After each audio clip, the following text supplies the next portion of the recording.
ಸಾಯಿ ಸಚ್ಚರಿತ್ರೆ 48ನೇ ಅಧ್ಯಾಯ. ಶೇವಡೆ ಅವರ ಭಕ್ತಿ, ಸುಪಟನಿಕರ ದಂಪತಿಗಳಿಗೆ ಸಂತತಿ. ಒಬ್ಬರು ಹೇಮಾಂಡಪಂತರನ್ನು ಸಾಯಿಬಾಬಾ ಅವರು ಗುರುಗಳು ಅಥವಾ ಸದ್ಗುರುಗಳು ಎಂದು ಕೇಳಿದರು. ಇದನ್ನು ವಿವರಿಸಲು ಹೇಮಾಂಡಪಂತರು ಸದ್ಗುರುವಿನ ಲಕ್ಷಣಗಳನ್ನು ವರ್ಣಿಸಿರುತ್ತಾರೆ. ಸದ್ಗುರುವಿನ ಲಕ್ಷಣಗಳು: ಯಾರು ವೇದಗಳನ್ನು, ವೇದಾಂತಗಳನ್ನು ಮತ್ತು ಶಾಸ್ತ್ರಗಳನ್ನು ಬೋಧಿಸುತ್ತಲೂ, ಯಾರು ತಮ್ಮ ಉಸಿರನ್ನು ಹತೋಟಿಯಲ್ಲಿ ಇಟ್ಟುಕೊಂಡು ಬ್ರಹ್ಮನನ್ನು ಕುರಿತು ಉಪನ್ಯಾಸ ಮಾಡುತ್ತಲೂ, ಯಾರು ಮಂತ್ರಗಳನ್ನು ಶಿಷ್ಯರಿಗೆ ಬೋಧಿಸಿ ಅವುಗಳನ್ನು ಜಪಿಸಿ ಶಿಷ್ಯರಿಗೆ ಹೇಳಿ ಪ್ರತಿಫಲವನ್ನು ಹೊಂದಲು ನಿರ್ದಿಷ್ಟ ಕಾಲವನ್ನು ಸೂಚಿಸಲಾರರೋ, ಯಾರು ಆತ್ಮಜ್ಞಾನವನ್ನು ನೀಡಲಾರರೋ, ಯಾರು ಆತ್ಮಜ್ಞಾನವನ್ನು ಸ್ವತಃ ಸಂಪಾದನೆ ಮಾಡಿರುವುದಿಲ್ಲವೋ ಅಂಥವರು ಸದ್ಗುರು ಎನಿಸುವುದಿಲ್ಲ. ಆದರೆ ಯಾರು ತಮ್ಮ ಉಪದೇಶಗಳಿಂದ ನಮ್ಮಲ್ಲಿರುವ ಐಹಿಕ ಭೋಗಗಳನ್ನು, ಚಪಲತೆಯನ್ನು ದೂರ ಮಾಡಬಲ್ಲರೋ, ಯಾರು ನನಗೆ ಆತ್ಮಜ್ಞಾನದ ನೈಜ ಸ್ವರೂಪವನ್ನು ತೋರಿಸಬಲ್ಲರೋ, ಯಾರು ಆತ್ಮಜ್ಞಾನದ ಆಧ್ಯಾತ್ಮಿಕ ಮತ್ತು ಪ್ರಾಯೋಗಿಕ ವಿಧಾನಗಳಲ್ಲಿ ಪರಿಶ್ರಮ ಹೊಂದಿರುತ್ತಾರೆಯೋ ಅವರೇ ನಿಜವಾದ ಸದ್ಗುರುಗಳೆಂದು ನಾವು ಕರೆಯಬಹುದಾಗಿದೆ. ತಾನೇ ಆತ್ಮಜ್ಞಾನವನ್ನು ಹೊಂದಿರದೆ ಇದನ್ನು ಇತರರಿಗೆ ಏನೂ ದೊರಕಿಸಿಕೊಡಬಹುದು. ಸದ್ಗುರುವು ಕನಸಿನಲ್ಲಿಯೂ ಸಹ ತನ್ನ ಭಕ್ತರಿಂದ ಏನನ್ನು ಅಪೇಕ್ಷಿಸುವುದಿಲ್ಲ. ಅದಕ್ಕೆ ಬದಲಾಗಿ ಅವರು ಶಿಷ್ಯನ ಸೇವೆ ಮಾಡಲಿಚ್ಛಿಸುತ್ತೇನೆ, ತಾನು ಮೇಲು ಶಿಷ್ಯರು ಕೀಳೆಂದು ಅವನು ಭಾವಿಸಲಾರ. ತನ್ನ ಶಿಷ್ಯರನ್ನು ಸ್ವತಃ ಮಕ್ಕಳಂತೆ ಭಾವಿಸುತ್ತಾನೆ. ಸದ್ಗುರುವಿನ ಮುಖ್ಯ ಗುಣವೆಂದರೆ ಅವನು ಶಾಂತಿಯ ನಿವಾಸ. ಅವನು ಯಾವಾಗಲೂ ನಿಶ್ಚಲನಾಗಿರುತ್ತಾನೆ. ತಾನು ವಿದ್ವಾಂಸನೆಂಬ ಅಹಂಕಾರ ಅವನಿಗೆ ಇರುವುದಿಲ್ಲ. ಶ್ರೀಮಂತರಾಗಲಿ ಬಡವನಾಗಲಿ, ದೊಡ್ಡವರಾಗಲಿ ಚಿಕ್ಕವರಾಗಲಿ, ಎಲ್ಲರೂ ಅವನ ದೃಷ್ಟಿಯಲ್ಲಿ ಒಂದೇ. ಕೇವಲ ಪೂರ್ವಜನ್ಮದ ಸುಕೃತದ ಫಲದಿಂದ ಮಾತ್ರವೇ ಶ್ರೀ ಸಾಯಿಬಾಬಾ ಅವರಂತಹ ಸದ್ಗುರುವಿನ ಸಂಪರ್ಕ ಹೊಂದಿ ಅದರಿಂದ ಆಶೀರ್ವಾದಿಸಲ್ಪಟ್ಟಿರುವುದಾಗಿ ಹೇಳಿರುತ್ತಾರೆ ಶ್ರೀ ಹೇಮಾಂಡಪಂತರು. ಬಾಬಾ ಅವರು ತುಂಬ ಯೌವನದಲ್ಲಿಯೂ ಸಹ ಚಿಲುಮೆ ಒಂದನ್ನು ಬಿಟ್ಟರೆ ಇನ್ಯಾವುದರೂ ಇಟ್ಟುಕೊಂಡಿರಲಿಲ್ಲ. ಅವರಿಗೆ ಸಂಸಾರವಾಗಲಿ, ಸ್ನೇಹಿತರಾಗಲಿ, ಮನೆಯಾಗಲಿ ಯಾವ ಆಧಾರವೂ ಇರಲಿಲ್ಲ. 18ನೇ ವಯಸ್ಸಿನಲ್ಲಿ ಅವರು ತಮ್ಮ ಮನಸ್ಸನ್ನು ಹತೋಟಿಯಲ್ಲಿಟ್ಟುಕೊಂಡು ಅತೀತರಾಗಿದ್ದರು. ಯಾವಾಗಲೂ ನಿರ್ಭಯರಾಗಿ ಏಕಾಂತ ಸ್ಥಳದಲ್ಲಿ ಕುಳಿತು ಆತ್ಮದಲ್ಲಿ ತಳೀನರಾಗುತ್ತಿದ್ದರು. ಅವರು ಜೀವಿಸಿದ್ದಾಗ ಯಾವ ತರದ ಅನುಭವಗಳಾದವೋ ಅದೇ ತರದ ಅನುಭವ ಭಕ್ತರಿಗೆ ಈಗಲೂ ಆಗುತ್ತಿವೆ. ಭಕ್ತರ ನಿಷ್ಕಲ್ಮಶ ಪ್ರೇಮವನ್ನು ಅರಿತು ಅವರು ಹಿತಕ್ಕೋಸ್ಕರ ಲೌಕಿಕದಲ್ಲಿ ಸಾಮಾನ್ಯ ಮನುಷ್ಯರಂತೆ ಬಾಬಾ ಅವರು ವರ್ತಿಸುತ್ತಿದ್ದರು. ಭಕ್ತರು ತಮ್ಮ ವಿಶ್ವಾಸ ಮತ್ತು ಭಕ್ತಿ ಎಂಬ ಹೃದಯದ ಸೊಡರನ್ನು ಆಣಿ ಮಾಡಿ ಪ್ರೀತಿ ಮತ್ತು ಬುದ್ಧಿಯಿಂದ ಅದನ್ನು ಉರಿಸಬೇಕು. ಹೀಗೆ ಮಾಡಿದರೆ ಜ್ಞಾನವೆಂಬ ಜ್ವಾಲೆ ಬೆಳಗಿ ಪ್ರಕಾಶಮಾನವಾಗುತ್ತದೆ. ಪ್ರೀತಿ ಇಲ್ಲದ ಜ್ಞಾನ ಒಣಭೂಮಿಯಂತೆ. ಆ ಥರದ ಜ್ಞಾನವನ್ನು ಯಾರೂ ಅಪೇಕ್ಷಿಸುವುದಿಲ್ಲ. ಪ್ರೀತಿ ಇಲ್ಲದ ತೃಪ್ತಿ ಇರುವುದೇ ಇಲ್ಲ. ಆದುದರಿಂದ ನಮ್ಮಲ್ಲಿ ನಿಶ್ಚಲವಾದ ಅಪಾರವಾದ ಪ್ರೇಮವಿರಬೇಕು. ಆ ಪ್ರೇಮವನ್ನು ಯಾರಿಂದ ವರ್ಣಿಸಲು ಸಾಧ್ಯ? ಅದರ ಮುಂದೆ ಎಲ್ಲವೂ ಕ್ಷುಲ್ಲಕ. ಪ್ರೇಮವಿಲ್ಲದ ಪಠಣದಿಂದಾಗಲಿ ಶ್ರವಣದಿಂದಾಗಲಿ ಏನೂ ಪ್ರಯೋಜನವಿಲ್ಲ. ಪ್ರೀತಿ ಅಥವಾ ಪ್ರೇಮದ ಬೆಳಕಿನಿಂದ ಭಕ್ತಿ, ಶಾಂತಿ, ವೈರಾಗ್ಯ, ಮುಕ್ತಿ ಎಲ್ಲವೂ ದೊರಕುತ್ತದೆ. ಪ್ರೇಮವು ಯಾವುದರಲ್ಲಿರುವ ತಾನಾಗಿ ಅಂಕರಿಸುವುದಿಲ್ಲ. ಅದನ್ನೇ ಕುರಿತು ದೀರ್ಘವಾಗಿ ನಾವು ಶ್ರದ್ಧೆಯಿಂದ ಧ್ಯಾನ ಮಾಡಬೇಕು. ನಿಜವಾದ ಹಂಬಲ ಮತ್ತು ಸಂಯಮ ಇದ್ದರೆ ಪರಮಾತ್ಮನ ತಾನೇ ಸ್ವತಃ ಅವತರಿಸುವವನು ಎಂಬುದನ್ನು ಭಕ್ತರು ಅರಿತುಕೊಳ್ಳಬೇಕು. ಆದುದರಿಂದ ಗುರುವಿನೆಡೆಗೆ ಪರಿಶುದ್ಧವಾದ ಮನಸ್ಸಿನಿಂದ ಸಾಗಿ ಅವನ ಪಾದಾರ್ಚನೆ ಮಾಡೋಣ. ಆಗ ನಾವು ಅವನಿಂದ ರಕ್ಷಿಸಲ್ಪಡುತ್ತೇವೆ. ಈ ಕೆಳಗಿನ ಭಕ್ತರ ಅನುಭವಗಳನ್ನು ಈ ನೀತಿಯನ್ನು ನಿರ್ದೇಶಿಸುತ್ತವೆ. ಸಪಟನಿಕರ. ಅಕ್ಕಲ್ಕೋಟೆಯ ಸಪಟನಿಕರ ವಿದ್ಯಾರ್ಥಿಯಾಗಿ ಕಾನೂನು ವ್ಯಾಸಂಗ ಮಾಡುತ್ತಿದ್ದರು. ಅವರು ಒಂದು ದಿನ ತಮ್ಮ ಸಹ ವಿದ್ಯಾರ್ಥಿಯಾದ ಶೇವಡೆ ಅವರನ್ನು ಸಂಧಿಸಿದರು. ಇತರ ವಿದ್ಯಾರ್ಥಿಗಳು ಕೂಡ ಗುಂಪು ಕೂಡಿಕೊಂಡು ಅವರ ವ್ಯಾಸಂಗದ ಟಿಪ್ಪಣಿಗಳನ್ನು ಹೋಲಿಸಿಕೊಂಡರು. ಇದರಿಂದ ಶೇವಡೆಯವರು ಏನೂ ಓದಿಲ್ಲವೆಂದು ಅವರನ್ನು ಎಲ್ಲರೂ ಉಪಹಾಸ ಮಾಡಿದರು. ಆಗ ಅವರು, ಸರಿಯಾಗಿ ಓದಿದ್ದರೂ ಪರವಾಗಿಲ್ಲ, ನನ್ನ ಸಾಯಿಬಾಬಾ ನನ್ನನ್ನು ಪಾಸಿ ಮಾಡುತ್ತಾರೆ ಎಂದರು. ಸುಪಟನಿಕರವರಿಗೆ ಆಶ್ಚರ್ಯವಾಯಿತು. ಅವರು ಶೇವಡೆ ಅವರನ್ನು ಪಕ್ಕಕ್ಕೆ ಕರೆದು, ಸಾಯಿಬಾಬಾ ಅಂದರೆ ಯಾರು ಎಂದು ಕೇಳಿದರು. ಅದಕ್ಕೆ ಶೇವಡೆಯವರು, ಶಿರ್ಡಿಯ ಮಸೀದಿಯಲ್ಲಿ ಒಬ್ಬ ಫಕೀರರು ವಾಸಿಸುತ್ತಿದ್ದಾರೆ, ಮಹಾ ಸತ್ಪುರುಷರು. ಅವರು ಏಕೈಕ ವ್ಯಕ್ತಿ. ಪೂರ್ವ ಜನ್ಮದ ಪುಣ್ಯ ಫಲವಿದ್ದಲ್ಲಿ ಮಾತ್ರ ಅವರನ್ನು ನೋಡಲು ಸಾಧ್ಯ. ನಾನು ಅವರನ್ನು ಸಂಪೂರ್ಣವಾಗಿ ನಂಬಿದ್ದೇನೆ ಮತ್ತು ಅವರು ಹೇಳುವುದು ಎಂದಿಗೂ ಸುಳ್ಳಾಗುವುದಿಲ್ಲ. ನಾನು ಮುಂದಿನ ವರ್ಷ ತೇರ್ಗಡೆಯಾಗುವೆವನ್ನು ಕಳೆದ ವರ್ಷವೇ ಅವರು ಹೇಳಿದ್ದಾರೆ. ಆದುದರಿಂದ ನಾನು ದೃಢ ನಂಬಿಕೆಯಿಂದ ಇದ್ದೇನೆ ಎಂದರು. ಸುಪಟನಿಕರ ಅವರು ಇದನ್ನು ಕೇಳಿ ನಕ್ಕು ಅವರನ್ನು ಮತ್ತು ಬಾಬಾ ಅವರನ್ನು ಕುರಿತು ಹಾಸ್ಯ ಮಾಡಿದರು. ಮುಂದೆ ಇಬ್ಬರು ಪರೀಕ್ಷೆಯಲ್ಲಿ ತೇರ್ಗಡೆ ಹೊಂದಿದ್ದರು. ಚಲ್ ಹಟ್. ಸುಪಟನಿಕರ ಅವರು ಅಕ್ಕಲ್ಕೋಟೆಯಲ್ಲಿ ಮೇಲ್ವೃತ್ತಿ ಆರಂಭ ಮಾಡಿದರು. ಇದಾದ 10 ವರ್ಷಗಳ ನಂತರ ಅವರ ಮಗನು ಗಂಟಲು ವ್ಯಾಧಿಯಿಂದ ಮೃತನಾದನು. ಇದು ಅವರ ಹೃದಯವನ್ನು ಭೇದಿಸಿತ್ತು. ಗಾಣಿಗಾಪುರ ಮತ್ತು ಇತರ ಪವಿತ್ರ ತೀರ್ಥಯಾತ್ರೆಗಳನ್ನು ಮಾಡಿದರು, ಆದರೂ ಶಾಂತಿ ದೊರಕಲಿಲ್ಲ. ವೇದಾಂತ ಪಾರಾಯಣವನ್ನು ಮಾಡಿದರೂ ಕೂಡ ಶಾಂತಿ ಸಿಗಲಿಲ್ಲ. ಆಗ ಅವರಿಗೆ ಶೇವಡೆಯವರು ಹೇಳಿದ ಬಾಬಾ ಅವರ ಜ್ಞಾಪಕಕ್ಕೆ ಬಂದಿತ್ತು. ಆಗ ಶಿರಡಿಗೆ ಹೋಗಿ ಬಾಬಾ ಅವರ ದರ್ಶನ ಪಡೆಯಬೇಕೆಂದು ನಿರ್ಧರಿಸಿದರು. ಅವರು ತಮ್ಮ ಕಿರಿಯ ಸಹೋದರ ಪಂಡಿತರಾಮನೊಡನೆ ಶಿರಡಿಗೆ ಹೋಗಿ ಬಾಬಾ ಅವರ ದರ್ಶನ ಪಡೆದ ಮರುಕ್ಷಣವೇ ಆನಂದ ಭರಿತರಾದರು. ಅವರು ಬಾಬಾ ಅವರ ಹತ್ತಿರ ಹೋಗಿ ಶುದ್ಧ ಮನಸ್ಸಿನಿಂದ ಹಣ್ಣುಗಳನ್ನು ಅವರ ಮುಂದಿಟ್ಟು ಕೂಡಲೇ ಬಾಬಾ ಅವರು ಇಲ್ಲಿಂದ ಹೊರಟು ಹೋಗು ಎಂದು ಆರ್ಭಟಿಸಿದರು.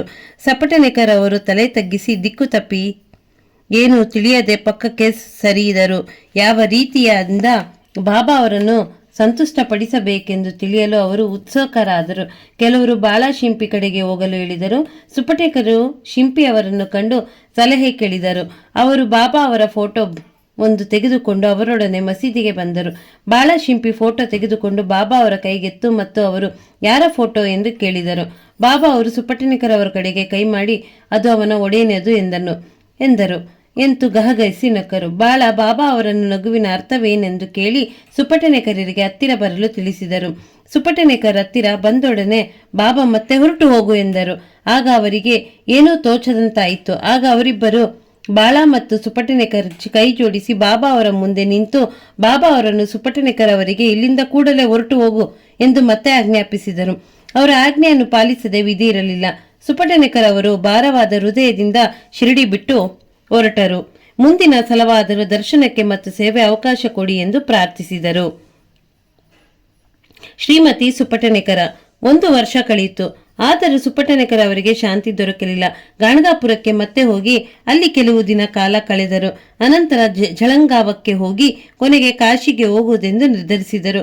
ಅವರು ಹೊರಡುವ 1 ದಿನ ಮುಂಚೆ ಅವರ ಪತ್ನಿಯವರಿಗೆ ಈ ರೀತಿ ದುಷ್ಟಾಂತವಾಯಿತು. ಕನಸಿನಲ್ಲಿ ಅವಳು ಬಾವಿಗೆ ನೀರು ತರಲು ಮಡಿಕೆಯೊಡನೆ ಹೋಗುತ್ತಿದ್ದಂತೆಯೋ ಮರದ ಕೆಳಗೆ ಕುಳಿತಿದ್ದ ಫಕೀರನೊಬ್ಬನು, ಮಗುವೆ, ಯಾಕೆ ಈ ವ್ರತಶ್ರಮ?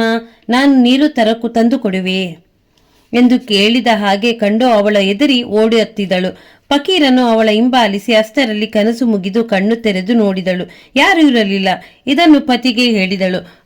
ಅವರು ಇದು ಶುಭ ಶಕುನವೆಂದು ಮನಗೊಂಡು ಶಿರಡಿಗೆ ಹೋಗಲು ನಿರ್ಧರಿಸಿದರು. ಶಿರಡಿ ತಲುಪಿ ಮಸೂದಿಗೆ ಹೋದಾಗ ಬಾಬಾ ಅವರು ಅಲ್ಲಿ ಇರಲಿಲ್ಲ. ಅವರು ಲೇಂಡಿ ತೋಟಕ್ಕೆ ಹೋಗಿದರು. ಅವರು ಮಸೀದಿಗೆ ಬರುವ ತನಕ ಕಾಯುತ್ತಾ ಕುಳಿತರು.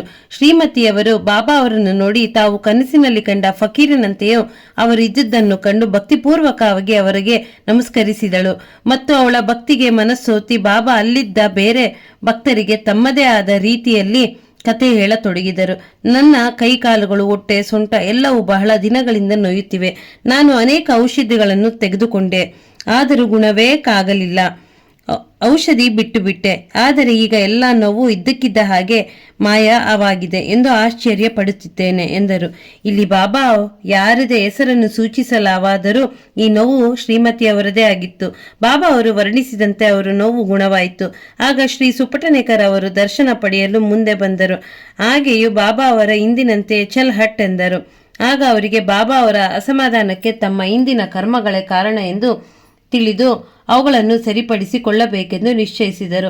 ಅನಂತರ ಬಾಬಾ ಅವರ ಶರಣಕಮಗಳಿಗೆ ಎರಗಿದರು. ಆಗ ಬಾಬಾ ಸುಪಟೇಕರ್ ಅವರನ್ನು ಆಶೀರ್ವದಿಸಿದರು.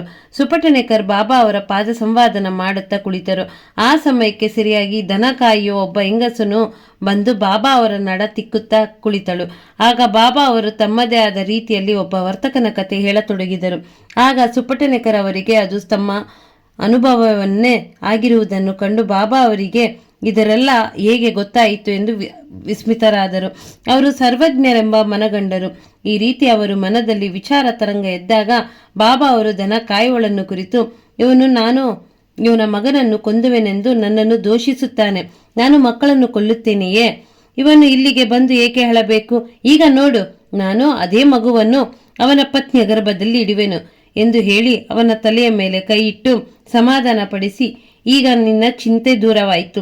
ನನ್ನಲ್ಲಿ ಅಚಲವಾದ ನಂಬಿಕೆ ಇಡು. ನಿನ್ನ ಅಭಿಷ್ಟ ಈಡೇರುತ್ತದೆ ಎಂದರು. ಸುಪಟೇಕರ್ ಅವರು ಮನಸ್ಸು ಕರಗಿ ಕಂಬನಿಯಿಂದ ಬಾಬಾ ಅವರ ಪಾದಗಳನ್ನು ತೊಳೆದರು. ಅನಂತರ ಅವರು ನೈವೇದ್ಯವನ್ನು ತಯಾರಿಸಿ ಪೂಜಾ ಸಾಮಗ್ರಿಗಳನ್ನೇ ಪತ್ನಿ ಸಮೇತರಾಗಿ ಮಸೀದಿಗೆ ಬಂದು ಬಾಬಾ ಅವರಿಗೆ ಪೂಜೆ ಸಲ್ಲಿಸಿ ನೈವೇದ್ಯ ಅರ್ಪಿಸಿ ಪ್ರಸಾದ ಸ್ವೀಕರಿಸಿದರು. ನಂತರ ಪ್ರತಿದಿನ ಇದೇ ರೀತಿ ಪೂಜಿಸುತ್ತಿದ್ದರು. ಒಂದು ದಿನ ಮಸೀದಿಯಲ್ಲಿ ಬಹಳ ಜನಸಂದಣಿ ಇತ್ತು. ಸುಪ್ಟೆಕನವರವರು ಸಂದಣಿಯಲ್ಲಿ ನುಗ್ಗಿ ಆಗಾಗ ಬಾಬಾ ಅವರಿಗೆ ನಮಸ್ಕರಿಸುತ್ತಿದ್ದರು. ಇದನ್ನು ನೋಡಿ ಬಾಬಾ ಸುಪಟೇಕರವರಿಗೆ, ಯಾಕೆ ಬಹಳ ನಮಸ್ಕರಿಸುತ್ತಿರುವಿ? ಪ್ರೀತಿ ಮತ್ತು ಭಕ್ತಿಯಿಂದ ಒಂದು ನಮಸ್ಕಾರವೇ ಸಾಕು ಎಂದರು. ಅಂದಿನ ರಾತ್ರಿ ಈ ಹಿಂದೆ ಹೇಳಿದ ಚಾವಡಿ ಮೆರವಣಿಗೆಯನ್ನು ಸುಪಟೇಕರು ಕಂಡರು. ಆಗ ಬಾಬಾ ಅವರು ಅವರಿಗೆ ಪಂಡ್ರಾಪುರದ ರಂಗನಂತೆ ಕಂಡರು. ಮಾರನೇ ದಿನ ಶಿರಡಿಯಿಂದ ಹೊರಡೋಕೆ ಮೊದಲು ಸುಪಟೇಕರು ಬಾಬಾ ಅವರಿಗೆ ಬಂದು 1 ರೂಪಾಯಿ ದಕ್ಷಿಣೆ ಕೊಡಬೇಕೆಂದು ಪುನಃ ಕೇಳಿದರೆ ಇಲ್ಲ ಎಂದು ಹೇಳದೆ ತಮ್ಮ ಖರ್ಚಿಗೆ ಸ್ವಲ್ಪ ಹಣ ಇಟ್ಟುಕೊಂಡು ಉಳಿದುದನ್ನ ಕೊಡಬೇಕೆಂದು ಯೋಚಿಸಿದರು. ಅವರು ಮಸೀದಿಗೆ ಹೋಗಿ 1 ರೂಪಾಯಿ ದಕ್ಷಿಣೆಯನ್ನು ಅರ್ಪಿಸಿದಾಗ ಅವರ ಇಚ್ಛೆಯಂತೆ ಬಾಬಾ ಅವರು 200 ರೂಪಾಯಿ ಕೇಳಿದರು.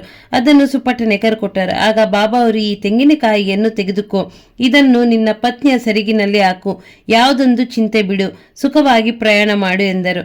ಬಾಬಾ ಅವರು ಹೇಳಿದಂತೆ ಸುಪಟೇಕರ್ ನಡೆದುಕೊಂಡರು. 1 ವರ್ಷದೊಳಗೆ ಅವರಿಗೆ ಪುತ್ರ ಸಂತಾನವಾಯಿತು. ಮಗುವಿನ 8ನೇ ತಿಂಗಳಲ್ಲಿ ದಂಪತಿಗಳಿಬ್ಬರು ಮಗುವಿನೊಡನೆ ಶಿರಡಿಗೆ ಬಂದರು. ಬಾಬಾ ಅವರು ಪಾದದಲ್ಲಿ ಮಗುವನ್ನು ಇಟ್ಟು, ದೇವರೇ, ನಿಮಗೆ ಸಾಷ್ಟಾಂಗ ನಮಸ್ಕಾರಗಳು. ನಿಮ್ಮ ಋಣ ತೀರಿಸುವ ಬಗ್ಗೆ ನಮಗೆ ತಿಳಿಯದು. ಈ ಬಡವರನ್ನು ಆಶೀರ್ವಾದಿಸಿ ಕಾಪಾಡಿರಿ. ನಮಗೆ ನಿಮ್ಮ ಚರಣಗಳೇ ಸರ್ವಸ್ವ. ನಮ್ಮನ್ನು ಆಶೀರ್ವಾದಿಸಿರಿ ಎಂದು ಪ್ರಾರ್ಥಿಸಿದರು. ಶ್ರೀ ಸಾಯಿ ಪ್ರಣಾಮ. ಸಾಯಿ ಸಚ್ಚರಿತ್ರೆ 48ನೇ ಅಧ್ಯಾಯ ಮುಕ್ತಾಯವಾಯಿತು.